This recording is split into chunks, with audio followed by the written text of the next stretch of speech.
I got the boys shirt on with a freaking. Look at that! Oh, let it ride! This was the most confident of my entire 12. Really? The biggest stage of all time. Co-main event on a Conor McGregor pay-per-view. My first fight in the UFC. I also had nothing to lose. If you want to get anything in life, you gotta live with a little bit of danger. Turns out, knocked him out in the first round, so we might as well take this thing straight to the goal. You out there, you're like that pissed off little honey badger, dude. Yeah. If you want to be interesting, you have to be interested.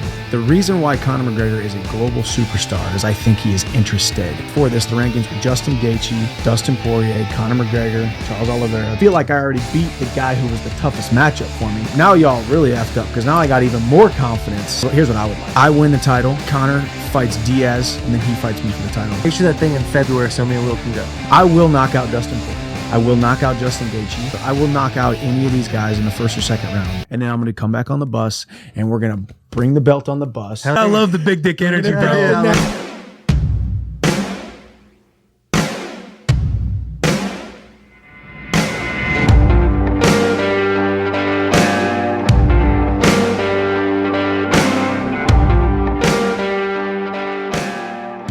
during the season.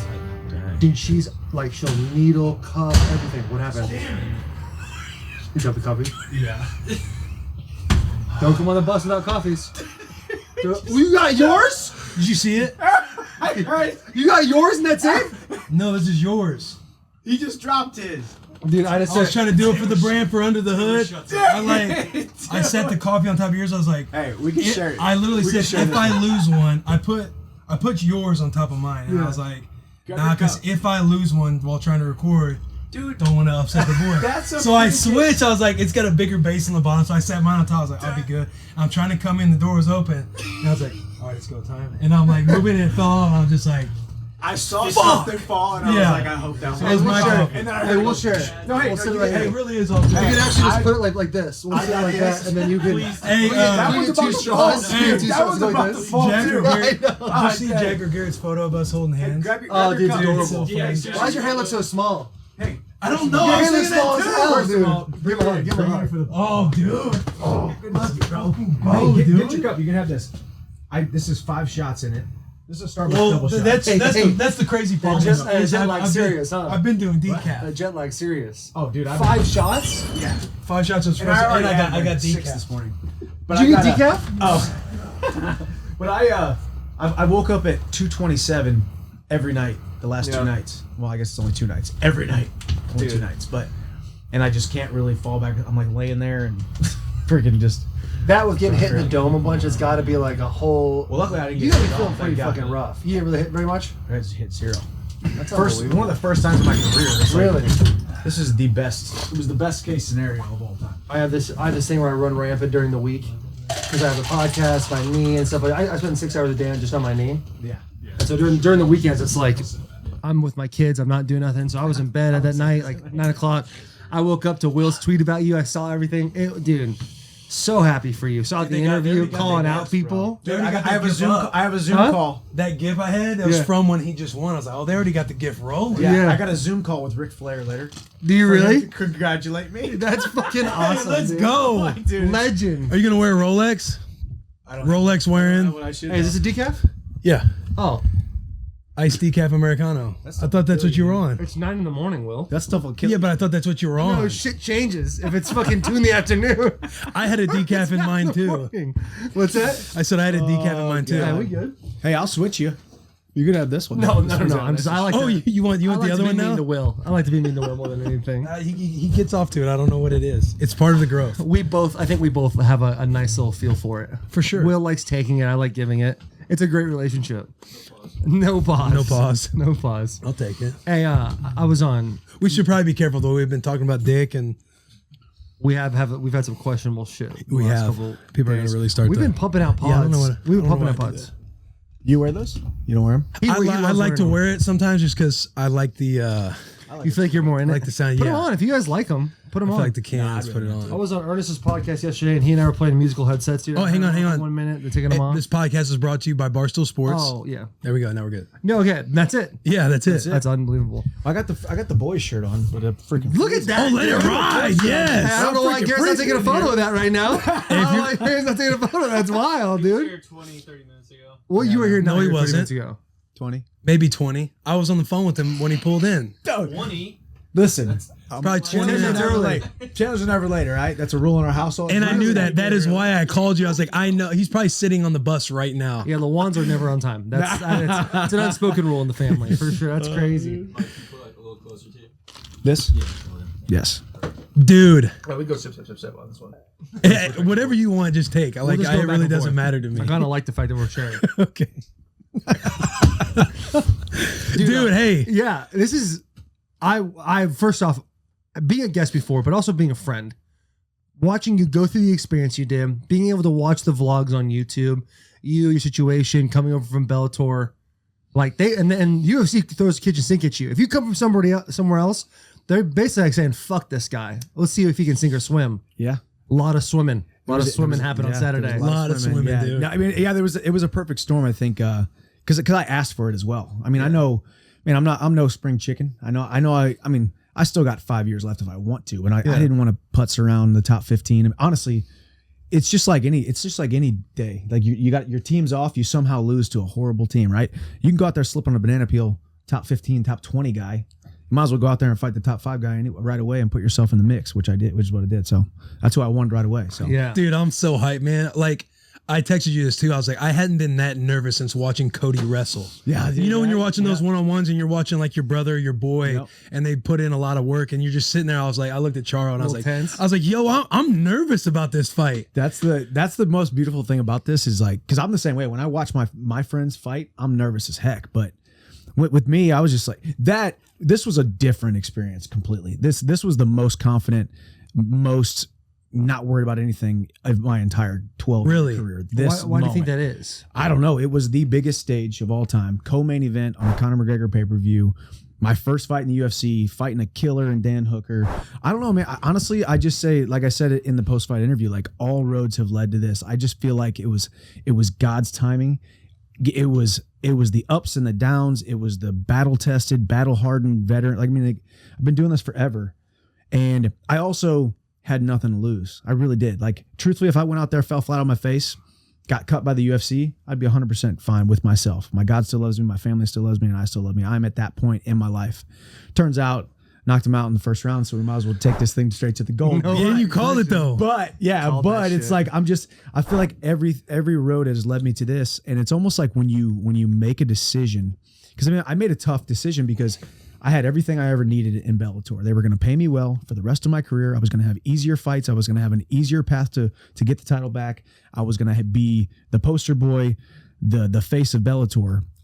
Got rid of all of that certainty and just took the uncertain route, bet on myself, took a leap of faith. So it was also, I think, just the calm of like, I don't think I would have been led in this direction, or this door would not have been opened and stayed open to sign with the UFC had it not been the right decision. So felt confident. Yeah, And it worked. The humility is unbelievable. You sit here and say you got rid of everything to take a leap of faith. That's a very impressive thing. Take me through like we obviously want to go through all of it, but like getting the call. What was a factor for you to change to go over? Because it wasn't just like, well, fuck this, I want to go Yeah. to UFC. What transitioned? What made the transition happen? Well, I'll tell you just from a philosophical standpoint, like I realized, I mean, I've had a great career, loved it in Bellator, made a great living, but I truly, I think about that like 40-year-old Michael, think about that 40-year-old me. Will I be able to sleep at night knowing that I never tested myself in the UFC? Will that freaking pillow I'm laying my head on feel like a 40-pound rough sandpaper cinder block for the rest of my life? That's a long time. Yeah. Oh yeah, You know, bro. it's a I like that long perspective. time to stew in the regret of maybe I didn't make the right decision. Now, if I went to the UFC, fell flat on my face, that would be better than never going and always wondering, you know? Right. So I just always thought about that, and then decided to take a chance, fight out my contract, which was probably the most stressful, scary scenario of my entire life, because it was during a worldwide pandemic. So I wasn't sure if I was ever going to test positive for COVID. You talking about when you fought Henderson? Yeah, when I fought Henderson on the last fight of my Bellator contract. Right. Bellator a lot was, writing on it. yeah, and Bellator was sitting on their hands. They didn't throw a fight for 5 months, while the UFC only took 5 weeks off. So I knew that too. I was just like, man, the UFC is doing it right. The UFC is taking over and going, and that was known worldwide anyway. Paving new lanes. Yeah. A lot of sports might not have Adapting. happened if UFC didn't do what they did. 100%. When UFC went and bought an island and did that shit, it's like you look at the NFL. And we were worried about playing. It's like, oh, we've got to play. Like, Yeah. I think even the NFL And then the PA, NBA figures it out, and it's Yeah. like we have to figure out something. if the UFC didn't figure it out that fast, I'm not sure we have the sports we had this year. For sure. Like- and the UFC had the best year of their entire existence this year because every single sports eyeball was on the UFC. because that was all that was for on. months at a time. And that is the only thing going on, but also the situation. If Yeah. you do, the guy went out and got he basically bought an arena, but the arena is an They island. built it. They built the arena. Isn't that just wild? It was And in no time, I've been building a house for 18 months. Like you said, within contractor 5 to come. weeks. Yeah. This dude set this shit up in 5 Yeah, weeks. Yeah. just That's set it up. unbelievable. Not to mention the millions of dollars that they pumped into. I mean, you're there, like people are wearing hazmat suits, face masks, all the staff, It's like everybody. a zombie apocalypse scene. It's exactly what it looks like. Yeah. They spent all that money doing that, the testing, the bubble. They basically rented out this hotel in Vegas for all of us to quarantine before we fly. They rented out the Abu Dhabi on Yas Island. So that's just a ton of expenses. So all of that was going on, and I decided to, obviously fight out the contract, which was crazy, scary, get the first round knockout, which is perfect. Within 2 minutes, UFC matchmakers are texting my manager like, hey, we're interested. Happens that fast. Obviously, yes, but I was still under an exclusive negotiation period. So it was like, hey, excited to hear that. We'll talk to you in 2 weeks or 3 weeks, whenever exclusive negotiation. So I was a restricted free agent in your guys' world, right? Then as soon as my time was up, I flew to Vegas. Man, I flew to Vegas without even having a meeting scheduled. I willed it into existence. That's awesome. I flew there and just because my manager lives out there, and I said, screw this, man. I can't sit here anymore on my hands as if this is just going to take care of itself. I'm going out there. Hopped on a plane, flew out there, no meeting scheduled. End up getting a meeting scheduled the next day. So you finished this fight. How long between finishing that knockout and jumping on a plane to Vegas? August 6th, I got the knockout. There was a 15-day exclusive negotiation period. So now you're into the first week of September. Literally the day after my negotiation period was over, I flew to Vegas. Wow. Because it With hit. nothing else going on with the UFC yet. No, nothing. Hadn't even talked. You just knew that they were excited to talk probably in a couple weeks. Dana wasn't even in town, I don't think. So I sit with Hunter Campbell, who's like the number one in command after Dana. Have a great meeting with him. 5 minutes after the meeting, he texts me and says, hey, Dana wants to talk to you. What's your number? Dana calls me. This episode is brought to you by Bose headphones. Listen, when I was growing up and I wanted to get a hard little workout in, I wanted to go for it. It was always the jog that was the hardest, right? When we used to have the cords growing up, I'd run and I'd hit the thing and it'd fly everywhere and that's flopping and I'm still kind of trying to run, but I'm tripping over the cords now, putting them back on my head. And if I'm getting a good workout and we're talking an hour and a half, 2 hour workout, eventually my ears would start to hurt. I don't know if anybody else has that, but that's kind of a thing that I had going on was I would put it in my ears and it would be like just a little ouchy, bro. You know what I'm saying? With Bose headphones, specifically the Bose Sport earbuds, you don't have any of those issues anymore, right? It's amazing audio, cancels everything out, and has the acoustics. You think you're in the studio with the boys getting things done, but you literally are just going for your jog, your run, your hike, your bar lifting, any of that type of stuff. You got them in there. They're feeling great for hours on end. I put them in now personally. I'm jogging. I'm feeling good. I'm getting the old ACL back and right. And what happens? A couple hours go by and nothing. And my body might hurt, but these ears don't because that's a comfortable fit.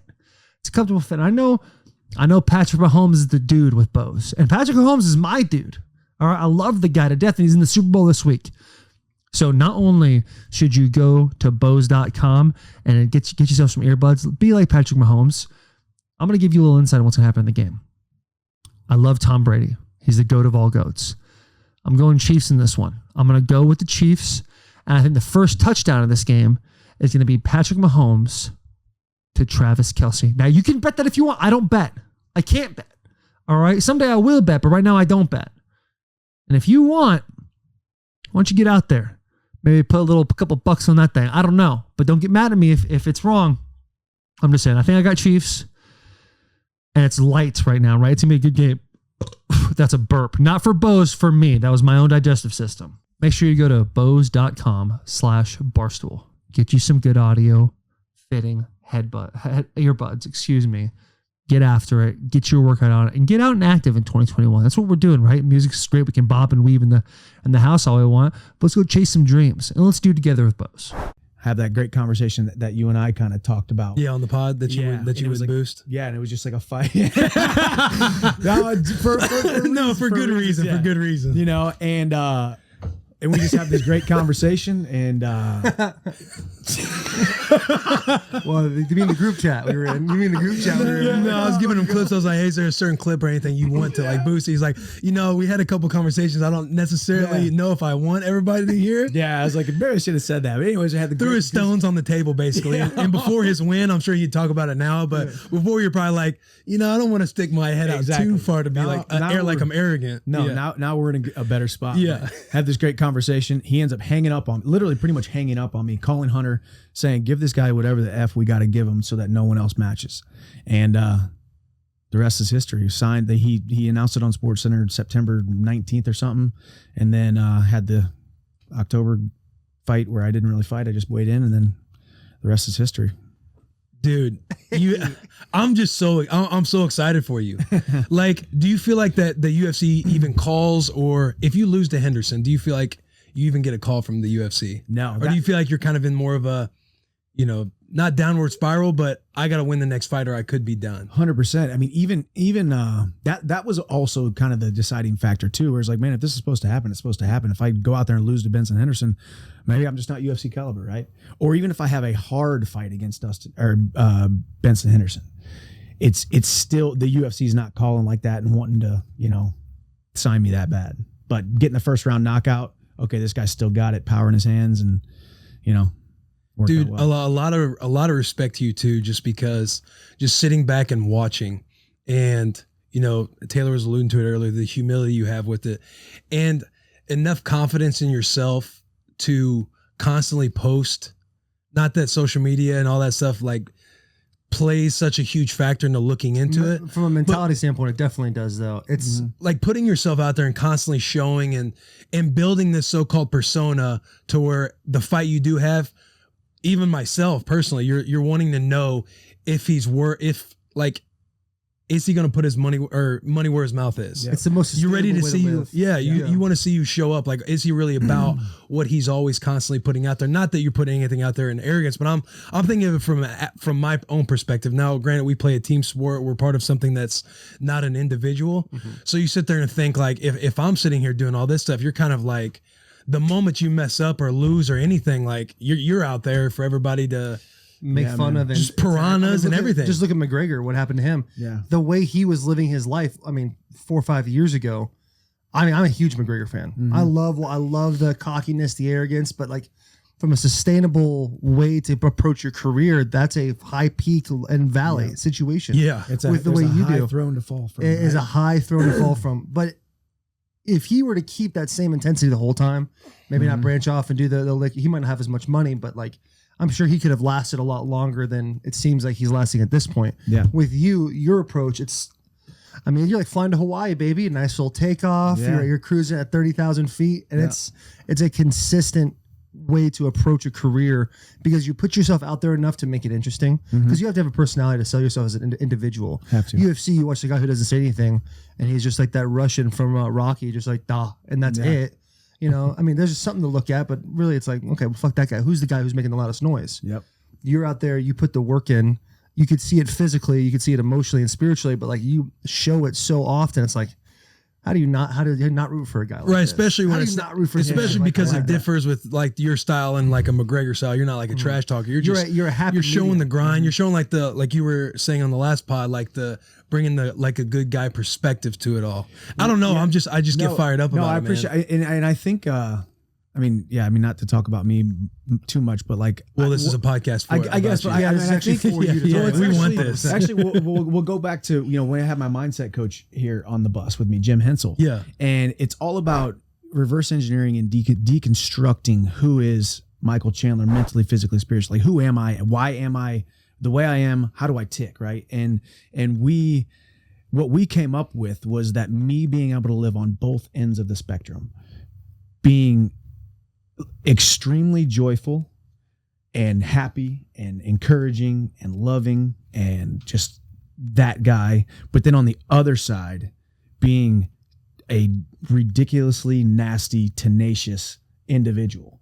And somewhere in between is that happy medium that I guess is what people are drawn to, or what my wife was drawn to, or what my my friends were drawn to, right? And it's like that's where I came up with this kind of moniker of like stay dangerous. Yeah. Because if you want to get anything in life, you can be nice and full of character, full of integrity and happy and joyful, but you got to live with a little bit of danger. Right. You got to be Right. a little bit dangerous. You know, you can, like you just look at it from the Christian perspective, and people are like, well, you probably shouldn't fight people because didn't Jesus turn the other cheek? I'm like, yeah, but Jesus was also a very dangerous person. Jesus might have knocked a motherfucker out. dude. He was, but Gandhi, Muhammad, like any of these different like deities or like people that are looked up to, like they may live with this extreme humility or wisdom, right? But there was also this aspect of dangerousness, Right. You know, just Pursuit. there's a scary amount of confidence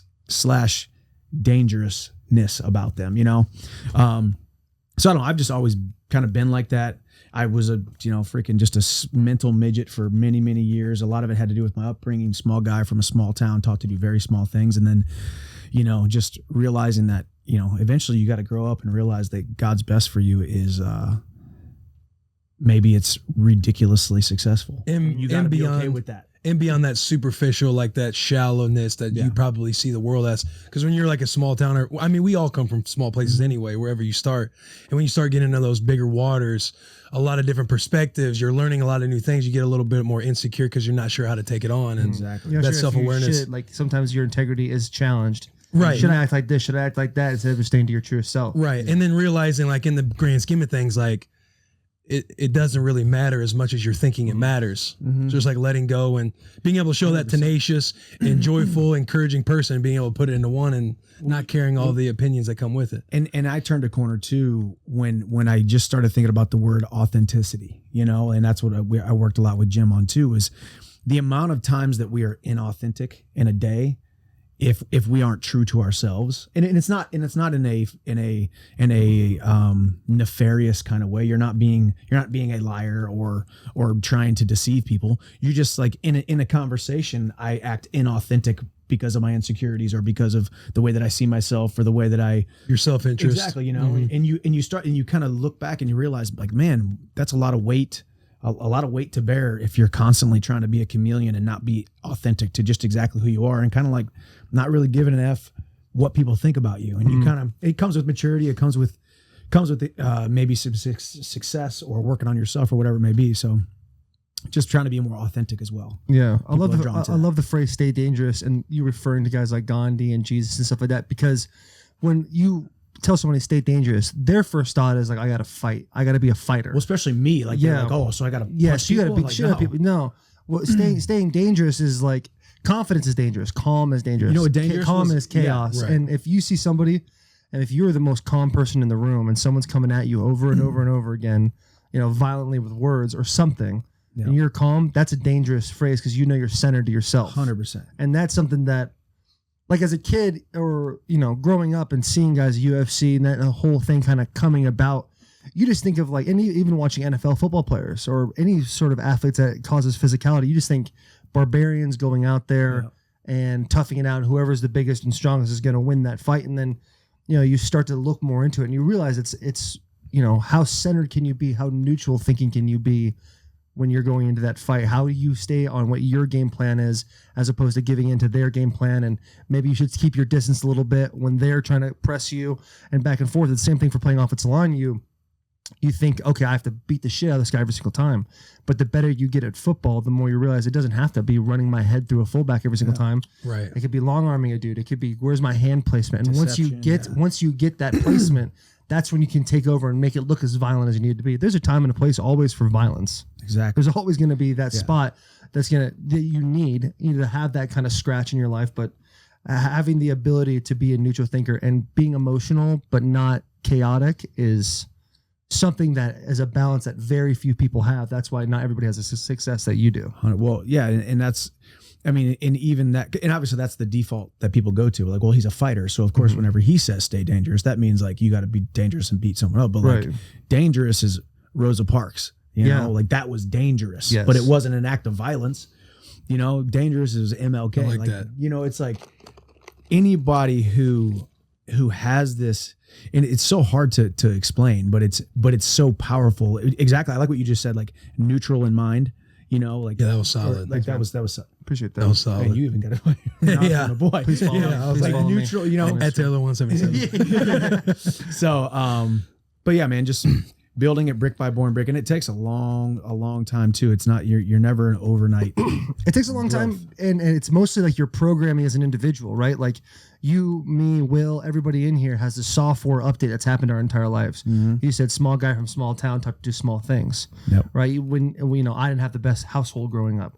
Will had his adversities growing up, and it's like you grow up with these adversities and different things that challenge you. And what's the easiest thing to do when you're not mature enough to, from an emotional standpoint, from a maturity level, is you put walls up, and you're like, I'm just gonna hold that back real quick. And then you start getting into relationships, you start making friendships, you start being around people, and then you start to realize, for me to get the most out of this, I got to break down that wall and deal with it. And that's the hardest thing to do from a growth standpoint, because when I was in college, I partied like crazy. My first couple of years in the NFL, I partied like crazy, and then you start to peel back the layers of what that is and why that hurts there and stuff like that.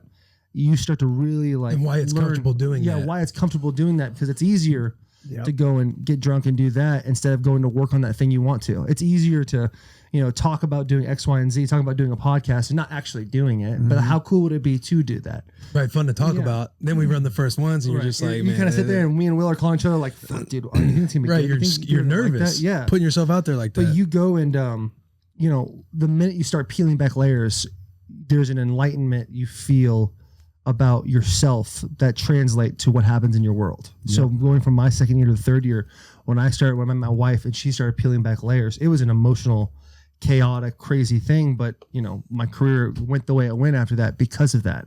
Not necessarily because anything physically I'm maxed out. I can only do so much physically.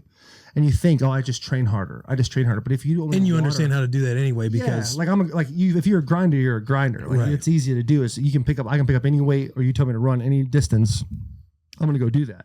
It's when you sit there and say, okay, what about you? Who are you? Who's Michael Chandler? And it's like, well, fuck, I don't know if I necessarily want to go. You know what I'm saying? You kind of sit back and you're like, well, we don't need to do that.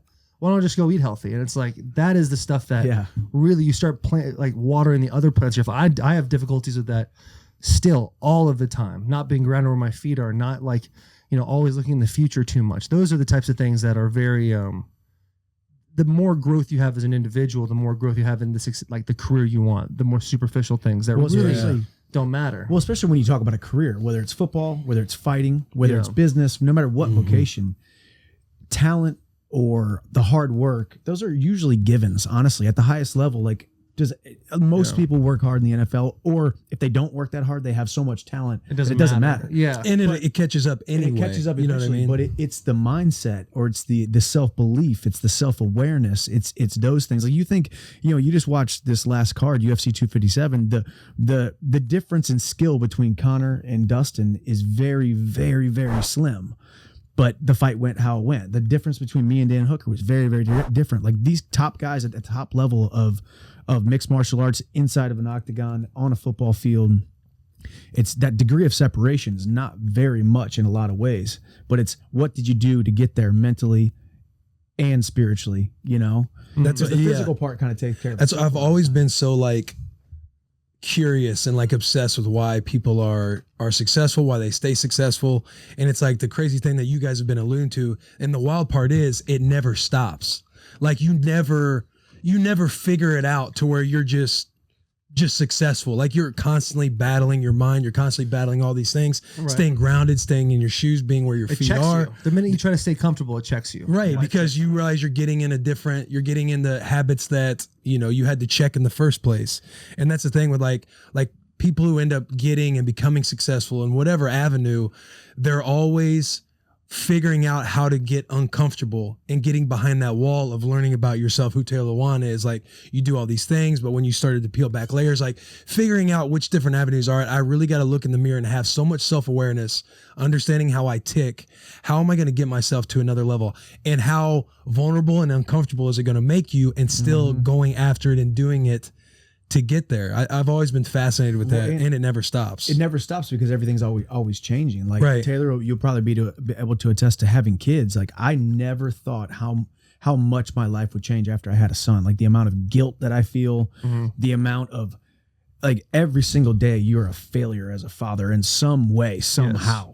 And you it just, so having that, and then obviously, and then getting married before that, or like moving in together, or moving across, doing whatever, like, each new season brings about each new challenges, physically, in your work, and then mentally in your season of life, whatever you're going through. So you're constantly just trying to figure it out. And then there's these weird, different definitions of, say, contentment or peace or satisfaction or whatever they are. And it's almost like kind of like humble and hungry. Like, you want to stay hungry, but you also want to be content with who you are, but not content with where you're at. And what got you here isn't going to get you to the next level, because you got to continue to evolve, right? So there's that weird, and everyone's built differently in their mind. Your mind works different than his. Isn't it crazy? Different ways that motivate. You start to sound like a schizophrenic almost. You're like, I don't want to be here, but I always want to stay grounded where I'm at, and then you want to get there. 1,000%. And it's like your mind can go a little crazy, because the easiest thing to do is just kind of chill. Just the easiest thing to do is that, but you're not going to be like, I'm not stimulated if I don't go do this podcast, or I don't go get the workouts in, or I don't go hang out with my kids. And the level of guilt is with children that you said, dude, it's crazy.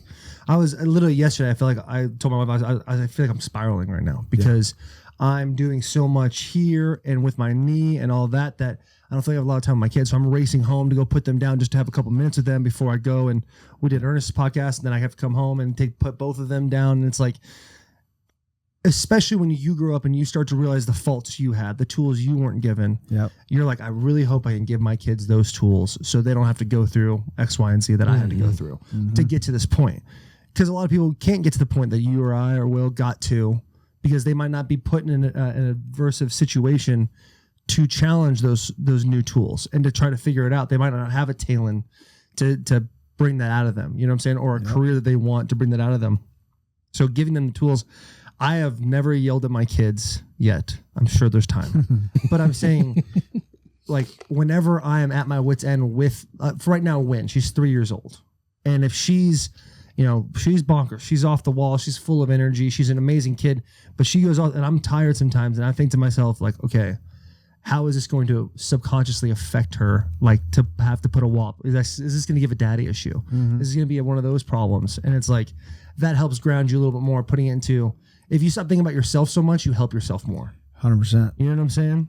Well, there's no playbook. Like, you guys work your whole lives about playbooks, right? Coach So puts much it on a structure. playbook. It's pretty darn easy. You follow the play, success happens. Like, similar to me with my coaches, but Well, hey, let's not make it sound like it's that easy to play football. Let's not, no, It's really hard. It's really hard. You should pay us more. You should really pay us more. Hey, do the play. It's gonna work. You're gonna do good. MMA, dude. It's not like Vrabel. Listen to my coach. Just do the fucking play. Yeah, just do the just push them farther. I Like, hey, listen to my tackle him. coach. Like, I listen to my coach. Good things are going to happen. I'm probably going to win. But with parenting, there is no playbook, because just like you're different than your parents and I'm different than mine, your kids are different than you were when they were kids. And then now you have 2 kids, right? So they're both different too. So you got to parent both of them different. It's just, And everyone makes a playbook, but what they experience and they have different minds. so, That then you could sit down with 10 different people with 10 different advice structures, and none of them could be correct. Like, it's the most beautiful yet most challenging thing in the entire world. It's extremely challenging. And sometimes too, with people who are very like driven and wanting to, chase the next thing and do all this stuff, and they don't find time to just sit at where they're at and look at where they're at. You can put so much pressure on yourself that that you lose perspective. 100%. So it's always good to see like where you've came from and to where you're at now. Obviously, you're writing down new goals and new things and chasing new things, but you can't get so caught up in all the pressure you're putting on yourself to be all these different things without having the perspective of like, hey, I've came this far in my career. You know what I'm And there's saying? going to be a time, hitting on the kids thing, there's going to be a time where you say, okay, it's not about my goals anymore, it's about their goals. Yeah, What do they want? you guys are Where do talking they about a wanna world go? that You know I haven't what got I'm to saying? dive That's into going to yet. be a whole new humility for me because it's always been me. You know what I'm saying? As weird as it is, like you're playing this movie in your head of your life and you've dealt with it since you could remember anything. Especially in our You know? career, And in then our line all of a work sudden, too. you're going to be, you know, in your 30s. I'm going to be in my 30s and my kids going to be like, wanting to go chase their thing. And now my movie plot, my movie scenery that I'm programming every single day is now going to change to what do they need? Right. Maybe not the best thing for me, but what's the best thing for them? And that'll be a difficult thing for me too, because I'm very in a lot of ways selfishly driven. Like I've always been like, Everybody how is. do I get to where I need to go? You know what I'm saying? Because at the end of the day, it's like no one else's life but mine. You know, and 100%. Yeah. that's the scary thing. Well, is you have to deal with that someday. Yeah, and Especially in our line of work. Well, We're yeah, like being like a, no, I mean, not diminishing any other lines of work. I'm just talking about all the stuff that you feel like you have to do selfishly, like for your knee, body work. Yeah, you know what I mean? 100%. Working out. Hey, you know, I got to work out today because, you know, I play professional sports type of thing. yeah. well, that's You can't really take a day off. Right. And it sounds crazy because you see some people, they're, you know, traveling all over the place, going and partying and shit like that. And I'm like, I just can't. All the old linemen went on a private jet to Miami this past I weekend. can't believe you didn't get on And I that didn't go plane, back. baby. I'm I know not you're going to in risk rehab. swallowing my knee. I'm not going to risk. yeah. But it's like I sit there and you bet FOMO is hitting hard Oh, the yeah. entire weekend. I'm like, fuck, dude. But I'm going to bed early. I'm getting up with my kids, and I'm trying to check those boxes. And those are the things I hope I can sit back on and rely on to keep that future programming. I keep hitting programming, but it really is like your mind's like a computer. Well, you're putting money in the bank too. It's like maybe you'll never think about that sacrifice that you just made again. But eventually, when the going gets tough in the fourth quarter, when the team needs you, your performance is going to soar because of the money in the bank that you put in the discipline, the missing out, the FOMO. All of that turns into athletic achievement, and it's also like trying to figure it out, compartmentalize and navigate all of that as well. Like you going back to being selfish, like I think about that as well. I spent a lot of time away from my son the first couple of years of his life now because of training camp. But I know that in order to be the selfless dad that he needs, I need to be selfish so that just like we talked about, the 40-year-old Michael, I think about him who was going to lay his head on that cinder block every night if I didn't go to the UFC. It's also going to be that same guy who is very unhappy with himself if he cut corners in his career, didn't spend time away from his family that I needed to in order to get everything I possibly can out of this career and this opportunity, because I know the regret of living that life is much worse than the little bit of missing out on time together right now. You know? Yeah. Right. Because that life's gonna end sooner rather than later. For sure. You're gonna have a whole nother life to live. Yeah. Which is similar, parallel into our careers is eventually I'm going to wake up and not be able to play football. You're going to wake up and not be able to fight like you used to. And it's like, What our identities have been wrapped up in. and that is the pendulum we always sit on of pros and cons, of weights, of what do I have to do right now? Yeah. You know? Well, it's funny too. And I think this is important. Like number one, visualization is extremely important in sport, but I think, and you guys, I'd like to hear your guys' perspective. I think, and I can visualize this guy perfectly. I know exactly kind of what it's going to look like, what it's going to feel like, but I visualize, I can close my eyes and visualize my last fight, whether I win or lose, don't know. But I take my gloves off for the last time and I lay them in the middle of an octagon, lay them in the middle of an arena somewhere. And I got to go back to a locker room somewhere, shower up for the last time, start putting my clothes on. And I have this vision of me putting my hands on a sink and looking in a mirror and having to ask myself, honestly, Michael, did you give everything that you possibly could with these talents that God gave you?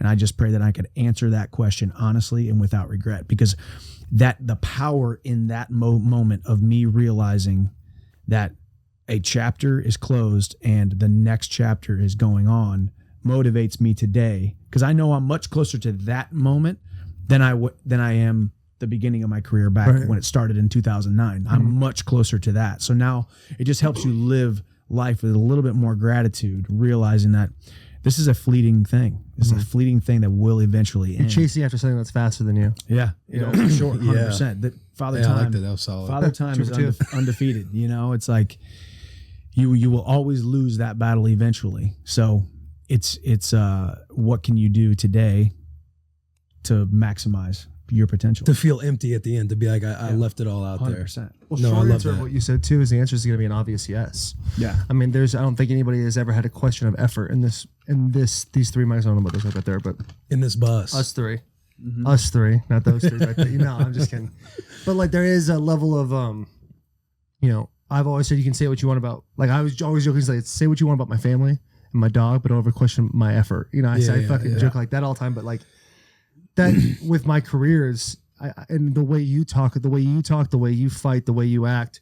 The easy answer in that visualization you had is yes. You've obviously given everything you have, and that's awesome. And we talked about your flight, your trajectory of how you've taken your career is that's how you're so sustainable. That's how you can say yes. You see a guy. I bring up McGregor again because I don't know a whole lot about the UFC, but I've watched him since 2012. When was his first fight against Diaz? Right, and all of his law of That fight attraction was- stuff. I went to that fight. Saw him lose to Diaz, and I see him. He's a guy that does great, feels good, coasts a little bit, and then has to lose to get back up. And you've kept this, win or lose, you stay on that same trajectory. And those are the types of things that it makes it easier to say, I gave everything I had, because there was no valley, only the consistency of going. And so I think you're going to be, huge dip very to- happy with the way you lay your head on that pillow for sure. Well, and and then it's just really building it brick by boring brick, like you said. I mean, that's kind of been the thing too. I've never tried to do anything outside of myself or outside of my character or outside of anything. Just stay in my lane and focus on building this thing brick by boring brick, because that's all I really could do, especially fighting outside of the UFC for so long. Right. And it's interesting too, hearing these guys talk now that I'm in the UFC, and they talk about they want more respect, or they want more money, or they want more this, or they want more that. There's a trade-off to more money. There's a trade-off to, being in a different organization, maybe making more money. Being a part of the UFC is a huge, huge thing. I just won my first fight in the UFC, and now I just feel like I finally actually won a fight in the Even though you've been a 3-time Bellator champ. Yeah. Like That's wild. I win one fight on this card, and I have five times the amount of text messages or Instagram love, like all the other stuff, the stuff that doesn't really necessarily matter, but like the support compared to winning a world title over in another organization. That stuff doesn't matter necessarily to you as far as growth as a human, but you see the level of it on the outside, how crazy that is. 10 times bigger, 10 wild. At least, and it makes sense. I always knew that. So that was what they always the hardest part about making the decision to continue to sign with Bellator over and over again until now. And then people say, well, now you're too old. It's too late. You're going to get your freaking head knocked off. And then it's just like, so there was a lot of, there's every opinion and doubt out there for you in this fight. yeah, You know what I mean? made it more entertaining, I do want to ask, do you look and see and read about that doubt? Let's take another break from this beautiful episode with Michael Chandler to talk about another thing. Vehicles. All right. We either want them or we got them. And if you have a truck, you can trust that guy. But if you have a dependable, hardworking truck, you're thinking to yourself, it's a Chevy Silverado, right? It's advanced, dependable. I've used those words before, but it keeps coming to my head every time I say Chevy Silverado. I'm building a house right now. When I go on there and there's a contractor that I'm dealing with, and I drive into that parking lot to have a meeting with the guy, and it says Chevy Silverado on his vehicle, I know I'm probably in good hands. Because they're good people. You know what I'm saying? Guy who has a truck, I got a truck. I got a Chevy right now. I drive everywhere. People are like, hey, can you help me move? The answer is either yes or no, depending on how well I know you. But I can help you out in a pinch if you really need it. Those are the things that we love to do, being truck people, helping people. That's a beautiful, beautiful thing. Tailgating, hauling, any of those types of stuff. And moving day, I'm going to need help soon. And I know Joshy boy in the back there's got a Chevy. And I know he's going to have his stuff at my house ready to go because he cares about the boy. Drive Chevy Silverado. It's the best make and model they possibly got out of any vehicle out there on the road. Drive Chevy. Let's get back to Michael Chandler. I do. And so you're telling me you were never nervous going into this fight. You felt that supremely confident to where you're like, at the end of the day, you're able to lower those voices walking into the ring. But I'm wondering if you do to have that curiosity to see all the doubt out there to kind of feel that fire. So I will say, yeah. So the walk, like you said, calm the voices on the walk. The walk, zero Tunnel vision. Zero fear. Yeah. Zero fear, zero insecurity, zero, fear of anything bad happening. Leading up to that, I mean, I had nightmares. I always have nightmares. There's always usually one night about 2 weeks before the fight where I wake up in the middle of the night in a cold sweat because I just got knocked out, choked out, or broken by my opponent. And broken is usually probably the scariest one. Anybody can get knocked out, anyone can get choked out, but just broken. Broken as in what? Like make you wave the white flag, or broken Yes. like broken bones? No, broke. No, I'm not scared of broken bones. It's more like breaking my will. Like, Yeah. So tired, so out of it, so whatever, getting swarmed. The guy is just too good. He's crushing me. The ref's gotta come and be like, hey, he's done. I break, and it's just white flag. Dream You is really weak too. Like, Hey, Dream You's a bitch, you can't dude. throw a It will punch, dude. literally- Dude, exactly. It'll treat you real bad. So, It'll yes. make everything come out. I always have one of those, right? But I think this has been an interesting new experience. It's the day that I signed with the UFC. Everything started getting bigger and bigger and bigger, growing, and that comes with a lot of negativity too, because then you hear the doubters talk a lot. Obviously. New opinions come into your life New that have opinions. no clue, who haven't followed your journey, who don't know how actually humble and how hard you've worked. They're just new coming in and ready to troll. And truthfully, I don't usually read the negative ones. I'll try to read more of the positive ones, but I do watch a lot of interviews. I've watched all of my interviews back just to remind myself of what I said, listen to other people, because I think was it Colin Cowherd or one of those guys. I remember this highlight on one of the shows. He said, if you want to be interesting, you have to be interested, so you have to be interested in what's going on. You have to. And I think that's the reason why Conor McGregor is a global superstar, is I think he is interested. I think he sits at home, he researches, or his team around him researches. He knows what his next move is going to be from a marketing standpoint on social media. Every word that he says, how it's going to play out. He knows a lot about his opponents mentally and outside of, or like inside the cage, outside of the cage. He is interested in what is going on, and that's why people are drawn to him, because when he's on the mic, people think he's just going off the cuff, but he's not going off the cuff. No. He is a researched, Very well-read, meticulous. meticulous, and intelligent individual. So I just want to be more like that, because I think overall it will bode well in my career. So with that, social media and all that kind of stuff, the age of social media, that whole world for me has grown. So I want to be interested in what's going on. Maybe hear a little bit of doubt, but Learning how to utilize it. You're the learning how to negativity use is it. really just like, oh, this guy's a loser. He's B leagues and he's going to get knocked out. Like those are the three things. So it's like, okay, it's just regurgitated same stuff, just kind of base level doubt. That's cool, whatever. There's no validity to it. But hearing other people talk, like hearing the Daniel Cormier's, the Ariel Helwani's, the Respected Luke people, Thomas's, people the that have respected credibility. kind of media, or people who study the sport, listening to that kind of stuff is usually good as well. So Yeah, because it was a huge. I mean, the way everyone seemed to have spoke about it, who's had credibility, like like you said, the Cormiers, Schaubs, those kind of guys. It seemed like you were in as much of a mismatch as you could have been in out of the choice of fighters that you were lining up. Last guy on the Because he was roster. long, Really? incredible takedown defense, and you're heavy-handed and a wrestler. So it's kind of like, you see you out there, you're like that pissed off little honey badger dude, Yeah. just getting after him. So Had to. I mean, that was a fight where, I mean, you talk about names like right now the rankings, or before this, the rankings were Justin Gaethje, Dustin Poirier, Conor McGregor, Charles Oliveira, Tony Ferguson. All those guys are much easier matchups than the guy that I just fought, I believe. Even the I think everyone else believed that too. 100%. So I was texting with Schaub, and he was like, anybody inside the top 5, I would have felt better at him. Anybody inside the top 5 tried to get everybody- versus Dan Hooker. Everybody said no. Really? Dan Hooker was the only guy that said Everyone yes. was like, no chance. He said they everybody throw him in. They threw him into Isn't a it fire. funny? That's what. Isn't it That's what funny he was how saying. that works out. The one person you don't want to fight, Yep. other people you'd rather fight said no. I'll tell you what, now, honestly, and this is no knock against the other guys, and I could very well lose to any of those guys. I get it. We're No all, insurance policies here. No, exactly. Yeah. Well, we heard you on How's the. you doing? But yeah, hang on. Easily No, lose to all no, these listen, guys. listen. All I'm I was gonna say, keep the same energy you had on the mic post fight.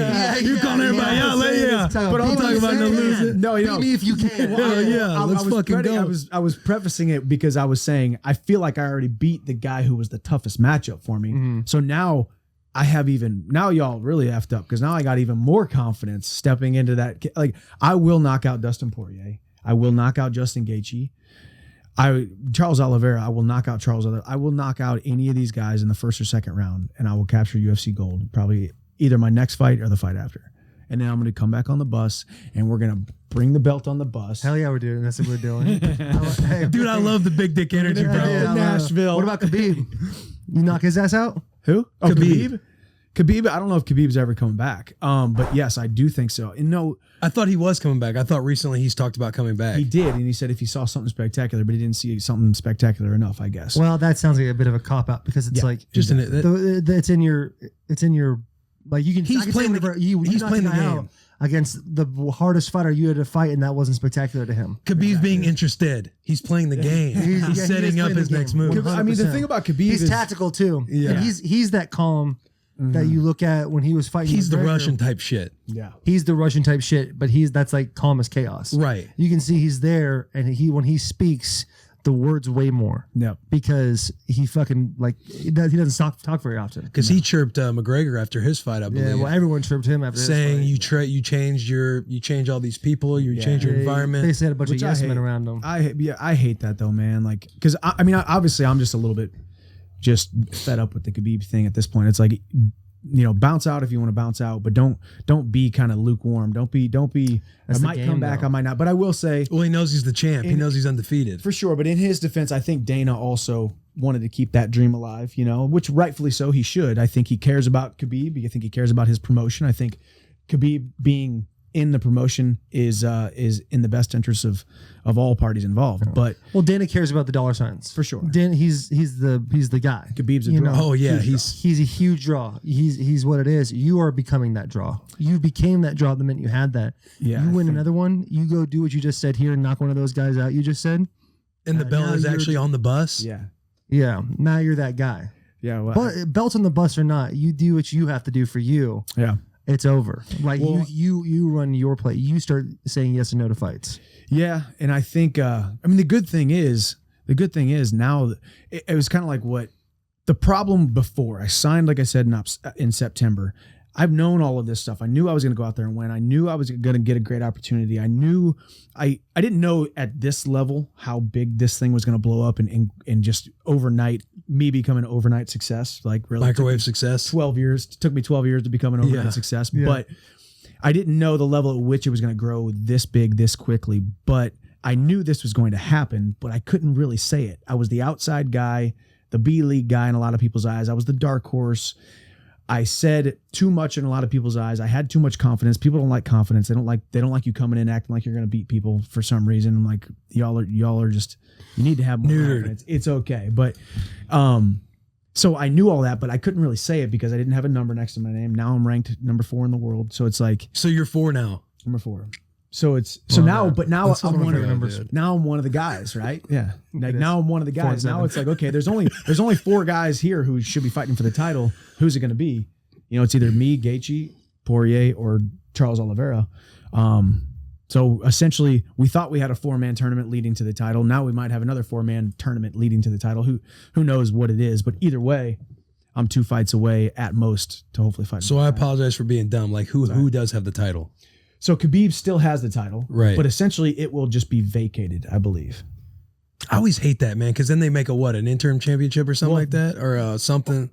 Well, so if he, But then if Khabib comes back, it's like, belt versus belt. no, they won't do it. It'll be him fighting. It'll be an uncrowned. Like everyone knows, Khabib is undefeated and still the champion. He relinquished the belt and retired. He didn't lose the belt. So that's where it's at right now. kind of like He George St. relinquished the Pierre. belt. Yeah. So he'll relinquish it, and they will have a title fight. And I wish they would have just made the McGregor versus Poirier a title fight, because if they would have done that, it would have been easy for me to say, okay, hey, I'm the only guy. I just did it on the co-main event of that card. I'll Let me see, get Poirier, see you in yeah. a couple weeks. I think they'll couple make you months. fight again before you fight for the title. Yeah, maybe. Dana said in the post-fight conference it was me and Poirier for the title next. Oh, really? That's So awesome. That's good. And he loves being on the phone with you. I heard his little comment talking like, you get it on the phone 2 minutes with this guy, you love him. So Yeah, I mean, that's got to make you I feel got- good. I got a Seller, good dude. relationship. Dan is a seller, bro. I got I mean, he is. That's why this thing is what it is, Yeah, because it's of gotta Dana be what it is. White. I like that. I got a good relationship with him. I mean, it's pretty darn easy though, man. Like I see these guys, I see the way they operate, I see the entitlement in which they operate in. They don't understand what they have, and they don't understand what they have because they're spoiled. me fighting outside of the UFC for so long, me coming in now, I'm like a kid at a candy store, yet I'm a 34-year-old veteran of the sport. It's not like I'm some young, starry-eyed kid who's just so happy to be a part of the UFC. It's like I'm happy to be a part of the UFC because I've been outside the UFC, seen the alternative to the UFC for so long, how everything operates compared to how well the UFC operates, also compared to how well your life can change overnight in the UFC. You can't do that anywhere else. What are the big glaring differences between Bellator and UFC? Like you say, I've been on the outside, and Bellator is the biggest competitor to UFC. What makes UFC so much different? Just it has that much more of a draw, that much more marketing, that much more money. Yeah. So what I would say, in a completely subjective stance, is Bellator I think is just content doing what they're doing, being the number 2, never ever growing or taking ground from the UFC. Whereas the UFC, Dana White stays up at night trying to figure out how he makes this thing bigger than the NFL, bigger than F1, bigger than freaking cricket, bigger than all these other sports, bigger than WWE. Premier Soccer. Premier Soccer. I believe that he truly operates. He is pissed off every time he sees the NFL, F1, cricket, soccer, that these sports franchises are bigger than the UFC. I think he is a freaking shark. I think he wants to build this thing into the biggest sports franchise in the entire world. And that to me is exciting because I operate similar to that, much more similar to that than I do status quo. The consistent. I'm okay be what you're at. Yeah. Like, Bellator, man, my last 6 fights in Bellator, I had a camera on me one time. I was like one of the faces of Bellator. I almost feel like I did my own promotion. Like I spend a lot of money per year on my own video stuff, my own content, creating my own content, running ads, different marketing things for me to build what I had to build. I was my own, to get in front of everybody. Yes, I was my own media company when really it should have been Bellator building me so that they could build a star, so they could make money off the star. Right. They didn't want to spend the money. The UFC has probably spent more money on me right now in my first 4 months than Bellator has in the last 4 years. And that's nothing against them. It's just that's the way that they operate their business. Some people are happy being where they're at, man. Yeah, I got to the point where I think they looked at me and said, well, Chandler's big enough, so let's go build, Pico and Paige and this guy and Kimbo Slice's son and this. And let's go build these other people, which is completely because fine. you're bringing Bellator up a little more because of where you got to. So but I've always just thought differently. I've always looked at it like a business much more than just a sport. So that's how I always operated it. And I always said social media is what is going to be the measuring stick for how well you do and how much money you make. I talked to my manager about it like 8 years ago. They thought I was crazy. I was talking to other people. They're like, no, it's always just going to be like Facebook where you got friends and you got this. And I'm like, no, I'm telling you right now, that is your resume. That is your worth. That is your... They look at the followers. That is your How stock. many followers does he have? Yeah. Yeah. And then the followers, but then also bringing and adding value. And then the relationship. Like I don't have a sponsor right now that I don't have a really great relationship with outside of the business relationship, because that's longevity. That's impact and that's significance within the organization. So for some of the young athletes out there listening, what is could you give us a ballpark of how much you spend per year on your own social stuff? 30,000 probably.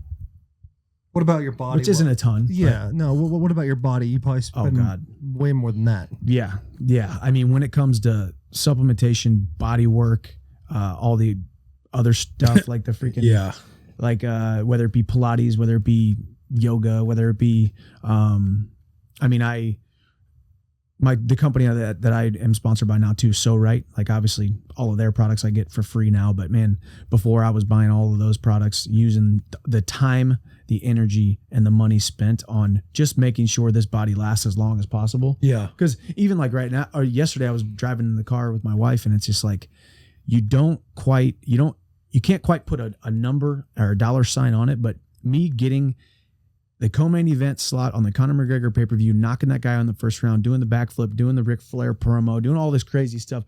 But the greatest thing about it was I didn't take one shot to the head. So that essentially means this fight can be taken off the record and I get one more extra at the end of the career. Yeah. One more extra paycheck, one more extra platform, one more extra opportunity because I took no damage in this fight. That is the greatest thing, greatest possible scenario. So you think because you didn't take any shots like that, could you turn around and fight a lot sooner, or is there way more of a process that goes into that as far as like you got to watch film on a dude, you got to do your homework, or if you're like, hey, we need you to fight in 6 weeks, you can go fight. No, 6 weeks. I definitely could. Do I want to? Absolutely not. I mean, I was actually freaking talking to my wife about it this morning. I was like, well, what if Dana called right now and was like, hey, you and whoever for the title in March? She's like, well, I would kill you, but I would love you, and I would love another paycheck, and I would love for you to get that title, to get, you know. So could I physically? Absolutely, because I didn't have a suspension, basically mandatory rest for 7 days, just because that's mandatory that everybody does after a fight. But I could absolutely do it, and it would almost be even better. Mind is sharp, hands are where they need to be, because you kind of lose it a little bit, just like you guys probably do. Yeah, you take time off, in the you're not off-season. as sharp as you need to be. You need the time. You need the time off. You know it's going to suck when you come back and you're a little bit slower here. You're a little bit slower there. You're Things like, don't feel as where do I fluid. put my Not as in hands? shape. Yeah. And then it takes you a couple weeks to come back, but you know that you needed that time off. Your body needed to, you know, maybe whether it gain a little bit of weight, swell it. Because like, especially for me, making weight, I put my body into starvation mode, and like the body does not operate well there for long periods of time. So I need to, you know, we had taco night last night at the Chandler household. The night before that, we made homemade pizzas. So like we want my body Carb to it get up.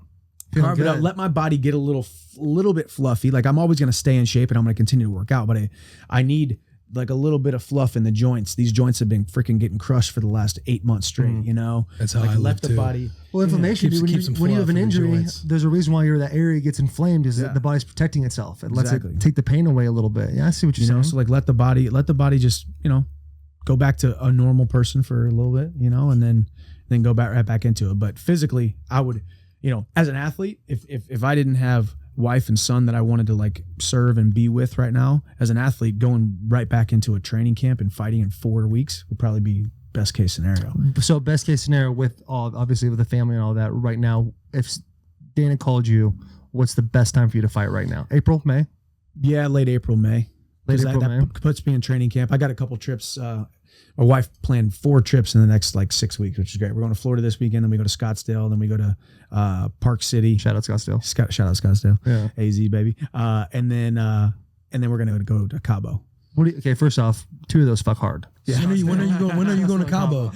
I don't know. I could do without Florida, but I think March, the first week of March. Hey, we're going the second week of March. Yeah, we're going second week Probably of the March. second week of March. There we go. We'll be there 11th to the 15th. You go there and do a 11th to the 10. 15th.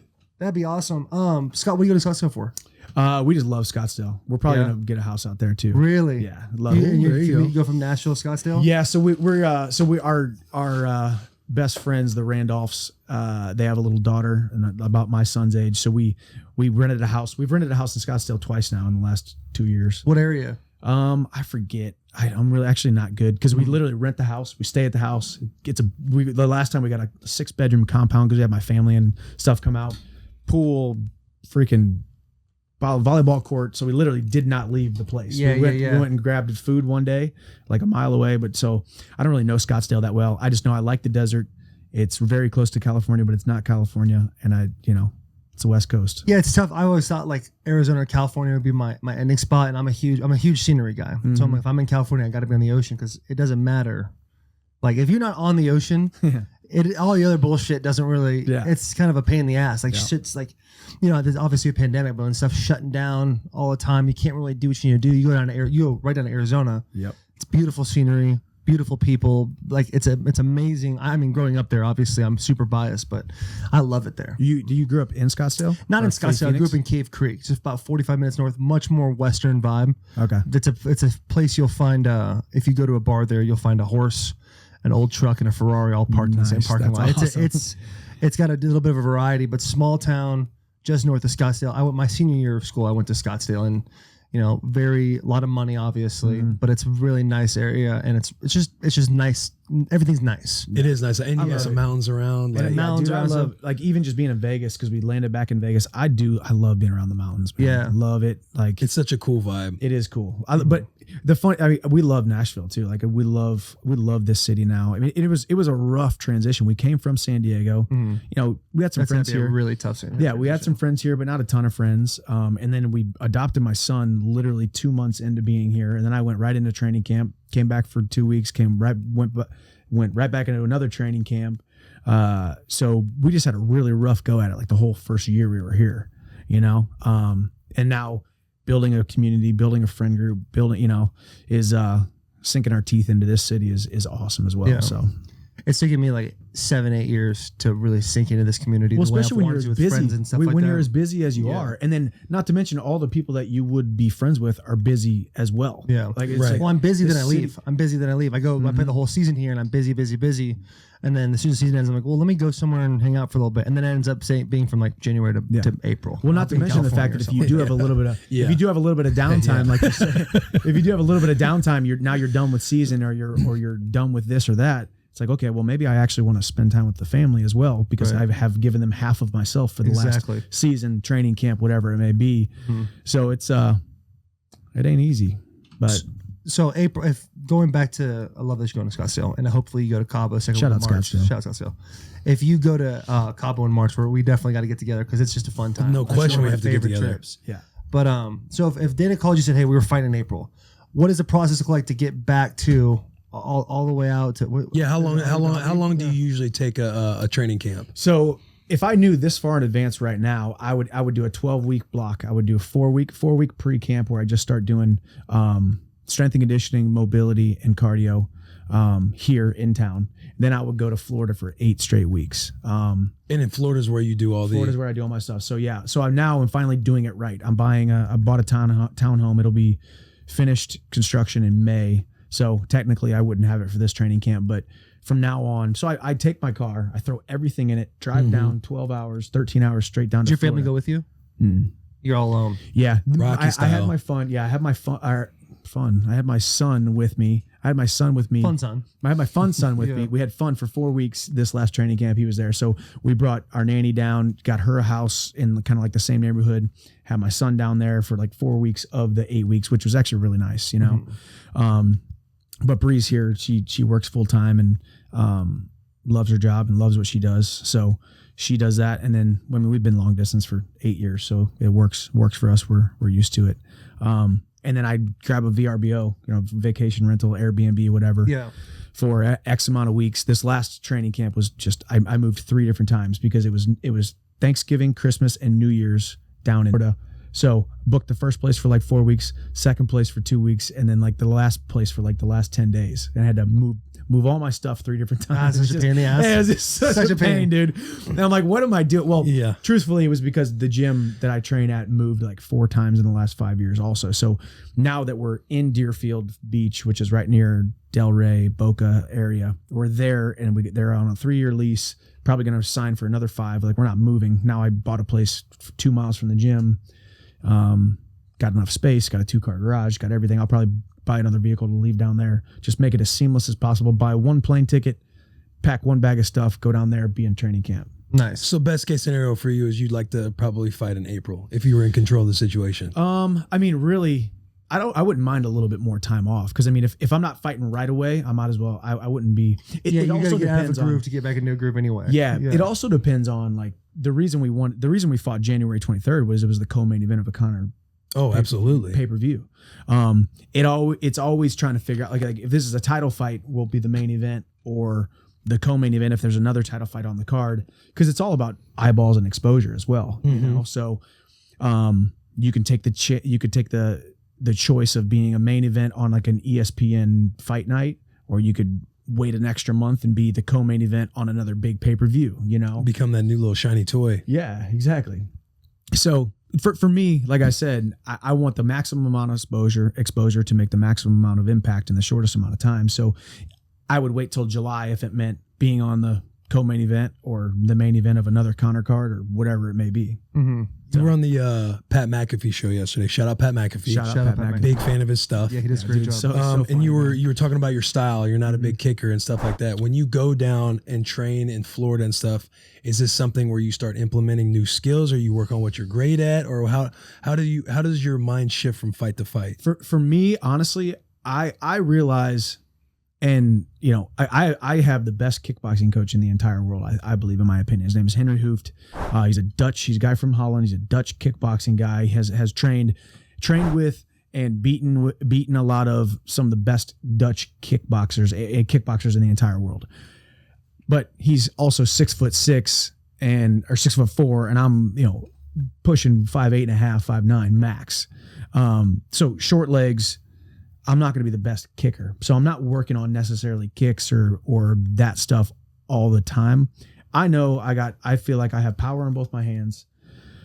I'm going to continue to do my basic striking techniques, my basic boxing, basic hard hand techniques.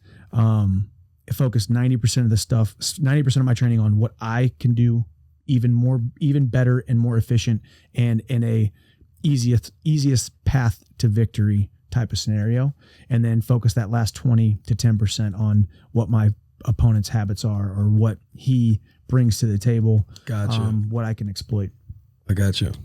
That's impressive. Yeah, this has been. What is as UFC? I know you got to go soon, Will. With That's what I was trying to do. what time is it right now? No, we're good. We got 14 minutes. Oh, okay, Will. I know you got to go. Well, I was just thinking, like, I had nothing in my brain to follow up. I was like drawn into listening to him, and I was like, "What? Maybe I'll wait a second, see if Taylor had some follow up." Then I was like, "Oh, well, this was." I want to know about flying, all that flying, the jet lag and everything. And as UFC, have you heard any murmurings about maybe them? If this stuff slows down, going back to a regular setup in Vegas and how they used to travel and stuff like that. Do you think that'll happen in July? Do you think we're headed towards that, or is that going to be kind of the stationary spot for a while? I think so. I don't have any really information on that necessarily, but I will say, you guys know Canelo Alvarez fought with 15,000 people at the Alamo Dome a month or two ago. Really? Yeah, 15,000 people. So Alamo Dome, I'm assuming that's in Texas. Yeah. Well, Texas run different. Yeah, Texas exactly. and Florida run. But if they do, why But there's not a reason just why go there everyone's for a while? Yeah, everyone's moving to Texas. Joe Rogan moved to Texas. Yeah. Tesla moved to Texas. Like that's where people. That's where you need to Well, go that's where next. Is Texas get on that For sure. JRE? Well, for sure, that's a good idea.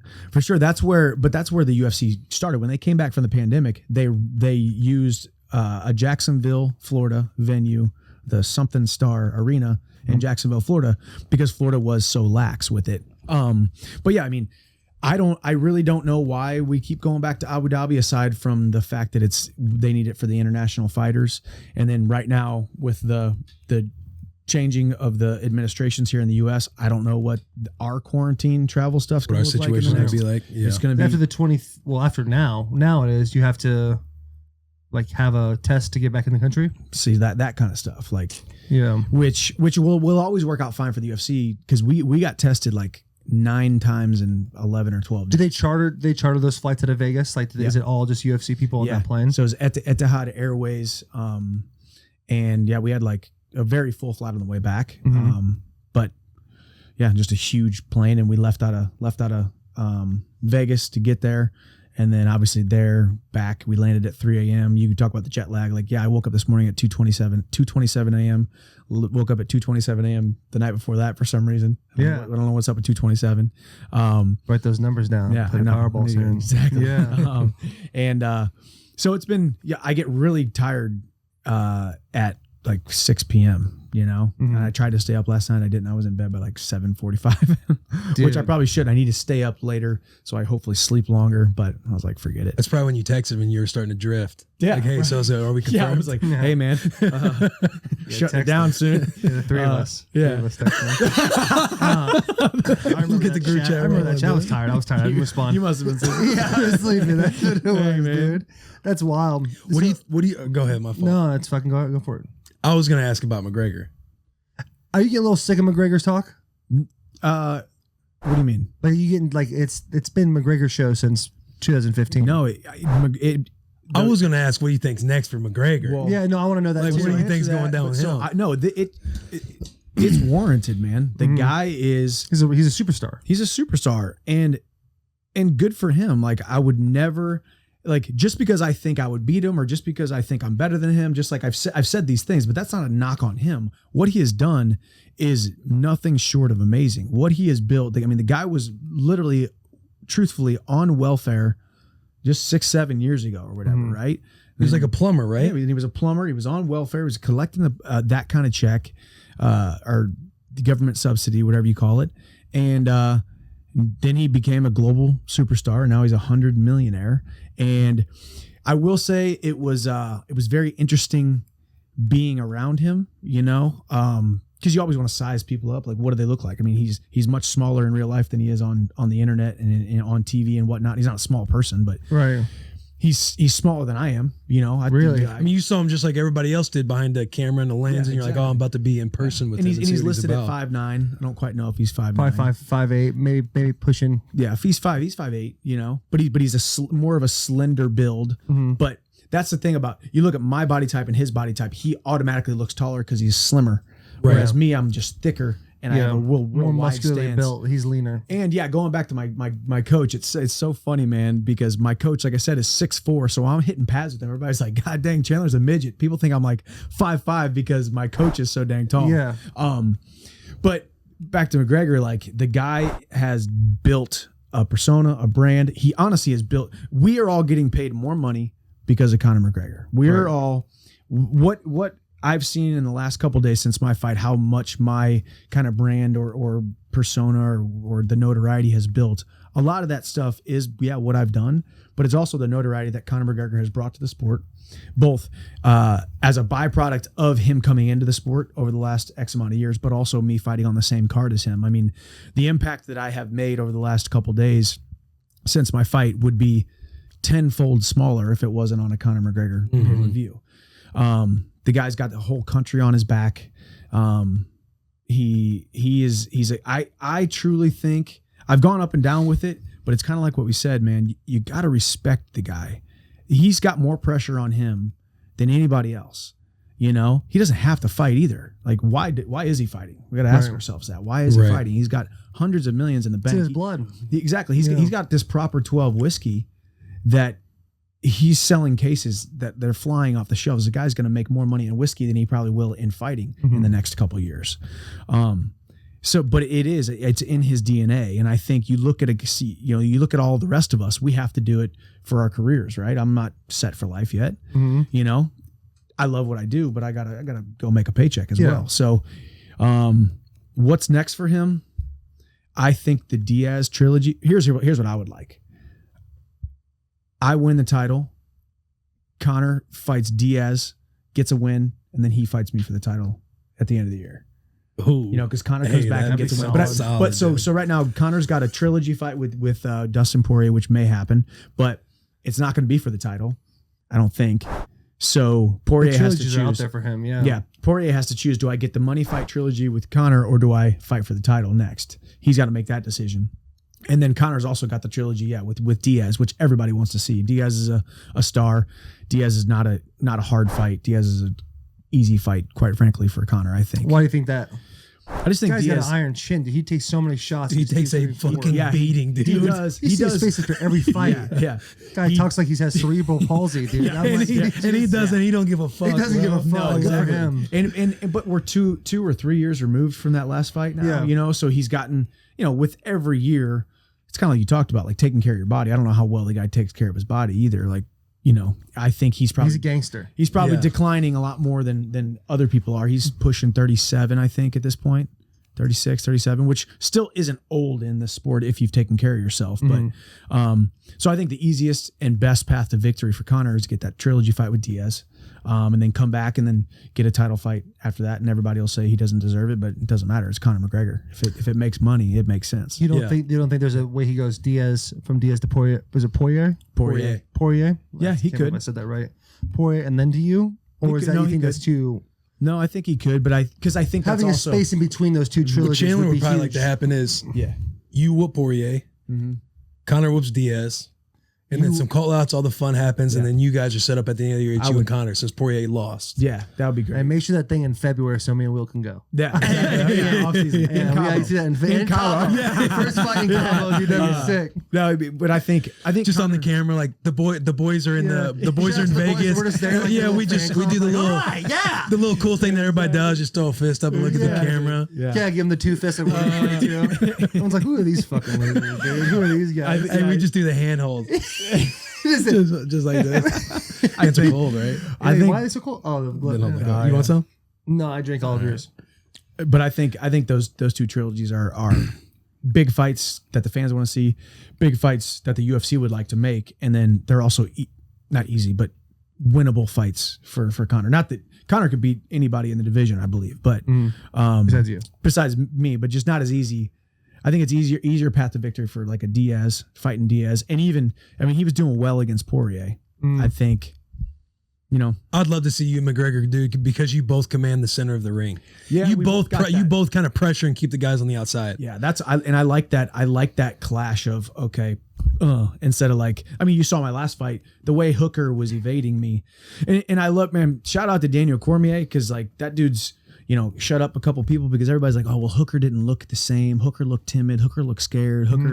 Hooker had a bad night. And it's like, well, it's all fun and games until you got a guy walking you down in your face, throwing leather at you and putting pressure on you. Of course, you're going to run away. You know, like, did you have a bad night? It's a chest too. Yeah. Like I'm not just gonna go right into that. You want to back up. You want to feel it out. See what your especially with how vibe is that long he night. is. He was able. He was gonna always. He thought he was going to be able to keep me at bay for all night, and he could have very well done it. You know, but he didn't. But he didn't. Yeah, but he Put it didn't. in a lot of scenarios. He wasn't able to utilize that length at all because you're freaking. But he He did. could have, would have, should have. Coulda, woulda, shoulda. Hey, but he did. He fucking didn't. Thank God. The boys are in the building. Just fucking. Shout out to the boys. Yeah. This episode is brought to you by Bare Bottom Clothing. I'm not talking about bear, but I'm talking about Bear. BEAR clothing. All right. It's the type of clothing that's versatile, it's comfortable, and it's adventure tested, right? Guys go in there, they wear and tear it and see how it works out. Joggers, anything you need, right? When you're getting out in the outdoors and getting active, like we all should be, right? 2020 has been a bit of a mess. 2021's hitting, and we're feeling a whole lot better about it, right? It's got the value, it's got the stretch, it's got the love without the price that makes you go, I probably shouldn't do that. I never knew about Bare Bottom Clothing. Bare Bottom Clothing sent me some clothes. I tried them on because you never endorse things you don't know about, right? They sent me some clothes, Bare Bottom Clothing. I was wearing them, walking in them. I was just feeling, you know what? I feel nimble right now. Yeah, I might have a torn ACL, but I'm feeling like I can just kind of get around a little bit. That's what Bare Bottom Clothing did for me. It made me feel more adventurous, a little more movie and groovy and feeling all over the place. So what we're going to do for you now is if you go to barebottomclothing.com, BEAR, like the bear, clothing.com, and use the code Bussin when you buy anything on there, anything at all, you're going to get free shipping. And we've gone over this before, right? You have your budget's $120, and then you get $119 worth of stuff. You're like, oh, cool, I saved $1. That's epic. Then all of a sudden, what happens? That shipping comes in and you're looking at $36 extra, and that wasn't in the budget. Now you got to get rid of those shorts you really liked. You know, the stretchy stuff you really liked, the shirts, the joggers, all the things that come in there are beautiful. You got to get rid of one of them. But with the boys helping you out by using the code BUSSIN on barebottomclothing.com, we've got your back. Big hugs, tiny kisses. Let's get back to the show. We look so dumb if we did that. But I tell you what, if we I tell you called what, out, we you fucking would love do it, that. dude. Oh yeah, dude. Absolutely. No, it's awesome. I love for that to go down. Conor beat Diaz. I mean, dude, I like Diaz because he's just such a grinder. Like he's just like, you tell he just doesn't give a shit. You look at his body and you're like, care. man, this guy looks like And you know when he's Oh, done, what he's bag just of on sand. in the car, whatever he's smoking a vape pen. Yeah, Like, just no, he's smoking Yeah, they that just stuff, changed- dude. Yeah, He's like yeah. rolling They out. just, He's like, I think they just changed it. I gotta go read the USADA guidelines or whatever. But I'm pretty sure you can smoke marijuana now in competition. Really? And it's either the metabolite / threshold either went way up where it's almost impossible. Like you would literally have to smoke a huge joint. right, the in back nanograms. right before. yeah. Right. Or at least that's what someone said. And I have no idea. I But don't even know if that gets Yeah. it to you because ours raised too. really? Yeah, ours raised too. And Yeah, I think they're starting to realize like, hey man, like why are we doing this? It's not a PED. It's not a performance enhancer. So Yeah. like, why don't we just let everybody smoke? If CBD they can be wanna looked smoke. at that though as a Yeah. PED. Has it? Can it? I mean, it can. I mean, it helps with inflammation, helps with anxiety, stress. A lot of guys might take that around. I mean, it doesn't take away stress or anxiety, but it curves it for sure. yeah. You're all worried instead of having that mental coach that could calm you down before a fight, better sleep, better True. reaction. I mean, that's a big domino effect I just said. That was- But that's it a could big definitely reach be too looked at. because it's It's a natural. big You know reach. what I'm saying? It's Yeah, not like I think CBD and obviously, but marijuana especially is. I think it's ridiculous that's illegal. right because It it's doesn't not make like any a sense to chemical me. that's made to directly try and boost your performance. The minute you say you can't have something, half of everybody's like, well, Let me get some of why that. not? Yeah, but why Let me not? get What's some this of about? Yeah, that's how I was in middle school. You told me I couldn't do something. I'm gonna go do it just to find out what it's all about. Exactly. So Did you have anything else on there, Alex? I saw the Jake Paul stuff, Askren. I'm gonna be honest. I don't even want to talk about it. Well, I do. Go Ben's Ben. Yeah, Ben's your guy. That's why I had it on Ben? there. Oh yeah, Missouri boy.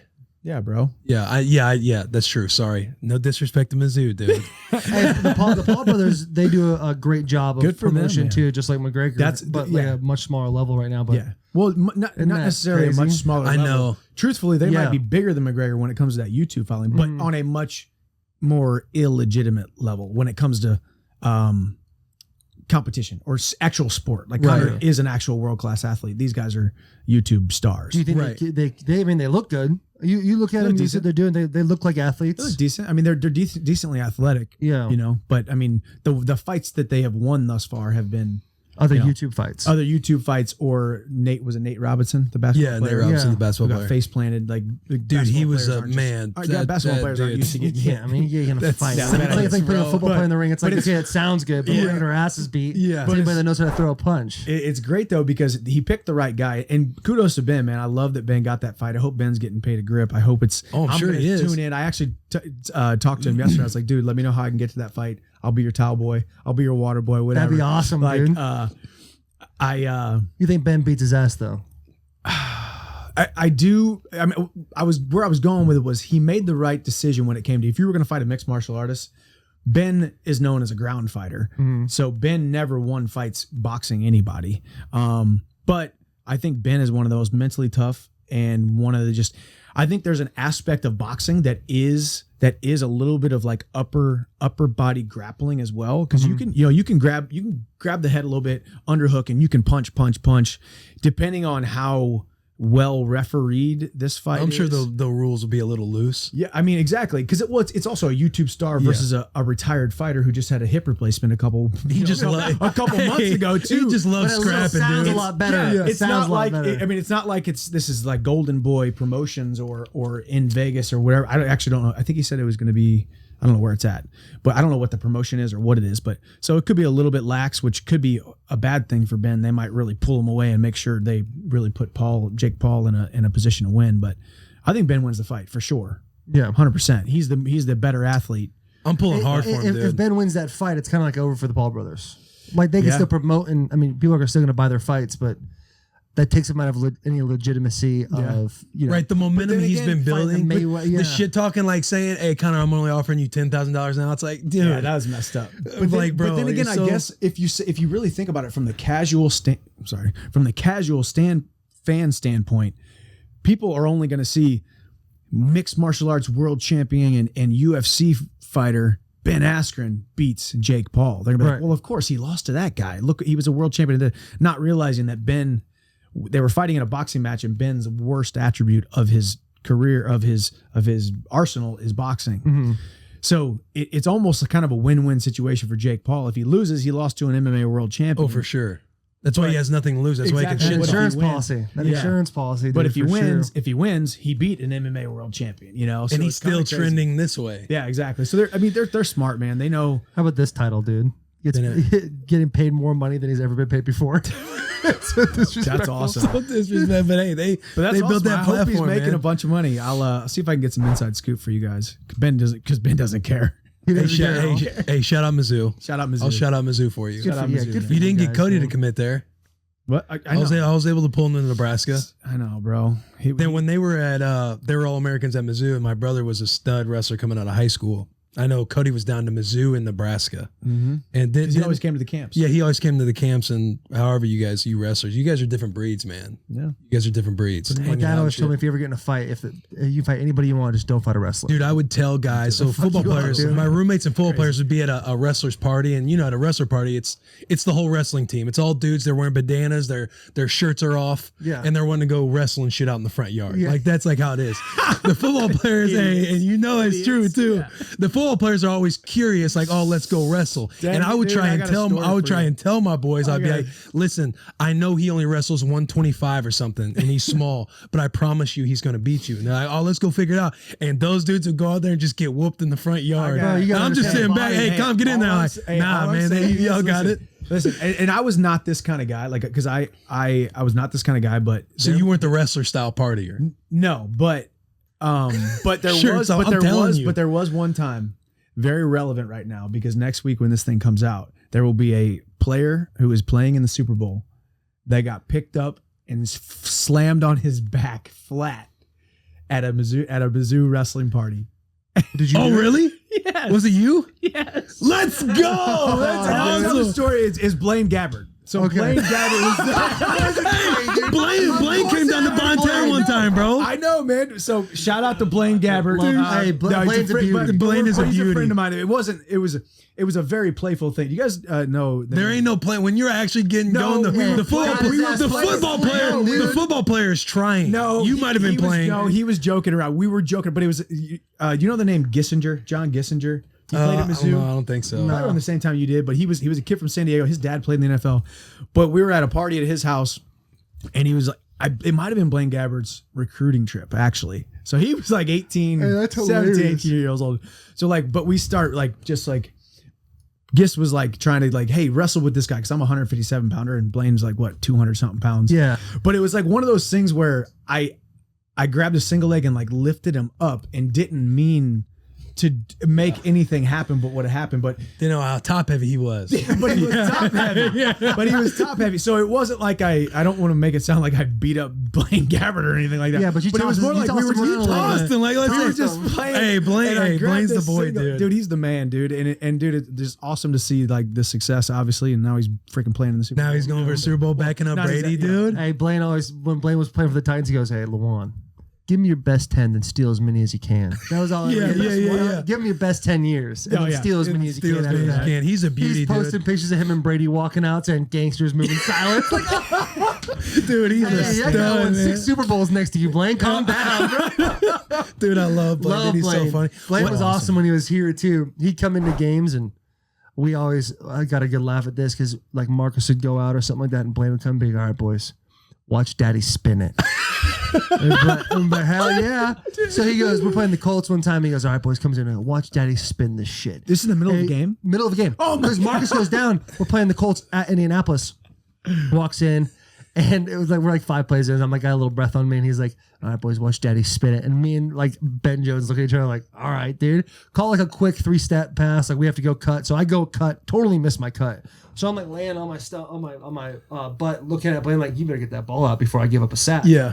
He rips the ball right into the chest of Darius Leonard. Bussin, Lewis next to the quarterback. Gabbard over the middle, intercepted. He threw it right to Darius Leonard. Leonard still on his feet with a flag down. And Like, the first play back, dude. And he takes it. And we're laughing, dude. After wins, we would put up like these posters of like, picks of the game. Like Yeah. Will had one against Detroit when him and Bates are getting hype. Well, Blaine had one. He has like 2 fingers out, calling it at the line. And we put like a little air bubble. Watch Daddy spin it, boys. They had to walk past it. Oh, that's but right. shit, he did that again. We played the Colts again. And we're losing. It was like 4. It was to go to the playoffs. So whoever won that Yeah, game yeah, was in the playoffs. playing game. I remember that. It was like the last Oh, game of the season. And Blaine comes in and goes, hey, you boys hold up. I'm going to dice the shit out of him. I did. Some shit like that. And me and Ben look at each other like, he's going to do it again. Dude, He throws a pick 4 plays in. That's 3 receivers to the right side. Gabbard looks that way. Out of the pocket. Keeps his eyes downfield. Intercepted. Picked off by Kenny Moore. Dude, he threw a Dude, I love the confidence, bro. Hey, watch Daddy spin it. But I like me as an outsider, like watching a game, I can't believe that those things are actually said inside of a game, inside of a huddle, inside of a game where professional football players are playing. Watch Daddy spin it. Watch Daddy spin it. And Blaine would come in, dude. And the guys are just like, okay. Dude, he is funny, Go man. spin it. He's Daddy. a good dude. Yeah, go spin that thing, Spin it, Blaine. Daddy. We're on our head like, here we go. INT. You're jogging back to the side like, so Daddy. I was spinning it. Shut up, man. Hey, Shut up. Daddy, what happened? Daddy, you really spun that thing. Dude, hey, Blaine's a legend though. Yeah. He was a good teammate, really good teammate. But Oh, he's a beauty, man. people doing that stuff is so funny. Yeah, a lot of stuff happens between plays. Yeah. A lot of talking Yeah, for it sure. seems like it's super fast paced, but you can get a lot of words in. You get some a lot of fun words, and it's a in. good time out there. Yeah. I like the good chirps. Dude, that would be so I want to say, sick. like, when I was on the That was so much fun. Redskins and it was your rookie year, you remember how we had some exchange about like being white or something like that. No, Were I you said guys something to you. friends? Did you guys know each other? No, we didn't. No, we didn't know each other. But I played against him at Nebraska and Compton. is a name you don't forget on the back of a white guy, Yeah, you know, right. a jersey. And so I saw him and I like bumped into him, and Will and I are playing the tough guy act, right? Yeah. And I'm like, I think we played against each other in Nebraska, and you're like, yeah, we did, and that was our exchange. That might have been the exchange. That- or like Boone, he was on the Vikings. That's his name, right? Oh, is it Alex Boone? Yeah, Alex Boone. He'd come up. He's like, hey, I see you out here, white boy, for the culture. He said that. To hey. He said the There's culture. Only, yeah. There's only a few of us out here now. There's only a few. Hey, only a few of us out here. Yeah. Dude. When Will played for the Raiders, I know you got to go. Yeah, I gotta roll. When Will played for the Raiders, God damn it. well, Will and I would call each other during the week. We were excited to play each other, and then like before the game, Will's warming up. I'm warming up. Like we could have easily gone and talked to each other. Words were not. The words are, I don't know why either. I'm literally hugging everyone else. Yeah, but he and I see But each other. the boy, we're FaceTiming like every day, excited. Stoked, yeah, Don't can't say a wait to word. be It's so there. funny. And then we see each other on the field, and like it's like we're in it now. Like you're back into, and so it's like, well, fuck that guy. So I go to jog off. He jog like, and the way the Raiders have their stadium set up is there's one way in, one way out. So the Raiders go to the right to go to their locker room, and Go I through go the to same left. tunnel. So same Will and tunnel. I could have been walking like this and just kind of went off in our distance. And during the game, I wanted to block Will the entire game. I only got to block Will once. And it was just like Some dumb play. It was a gap scheme on the left. We got you good got the yards double on it. and come up, and Yeah, I'm I trying to doubled get the over guard, you. and I U'd Will out, and it was like I won the block, but he stayed in his. But gap. I'm thinking It was I was doing my thing yeah, too. but I still wheeled him out and I hit behind me, and I just go 1 for 1, and I jogged off. He's like, "No, fuck you, stop 1 for 1." Hey, no, you did. Dude. When I said that bitch ass block, and Taylor's like, "Oh, that bitch ass block."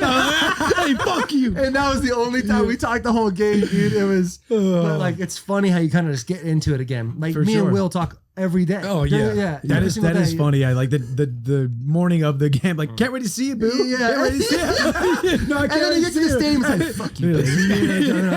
I do. I have to come over leave. here, I'll fight you. Yeah, you gotta- got to go. But hey, so when Will was playing for the Raiders, yeah, Yeah. You guys can still talk. Talk as much as you want. you the man. I got. I'll see you, All right, buddy. boys. Hey, you want to go frothy monkey? In Nation? Yeah. 12:30. Yeah. I'll be there. Hey, put it in the group chat.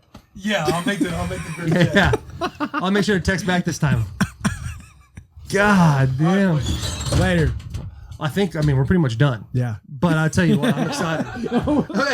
he got up and left. I'm like, well, we're kind of. Yeah, we could have finished pod- it, but then Will just got all weird and had to walk out. Well, so. Will vacated the podcast. It's great to have you on, dude. For Honestly, sure. we're rooting for you. Hopefully, everything you just said will be spoken into existence, because I would love to see you at the end of the year fighting McGregor and winning that thing. Cool, man. God, that'd be awesome. Either way, hopefully it's just a title fight this year. You know, everything happening and Get a belt around you. bring the belt back to the bus. That'd be awesome. That'd be very cool. We'll get a Very cool to replica. see. We'll get an extra replica too. Oh, Put it yeah, up there. dude. We can't Yeah. cover up the Budweiser, but we'll find. We'll somewhere find to it. put Well, I'll tell you, I think we'll make a place for it. Put it around the steering wheel or something like that. It'll be killer, There you dude. go. Appreciate you, man. Thank you.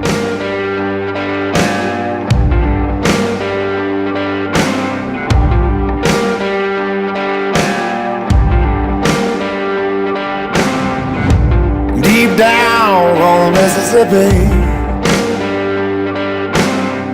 there's a blood more rising slow.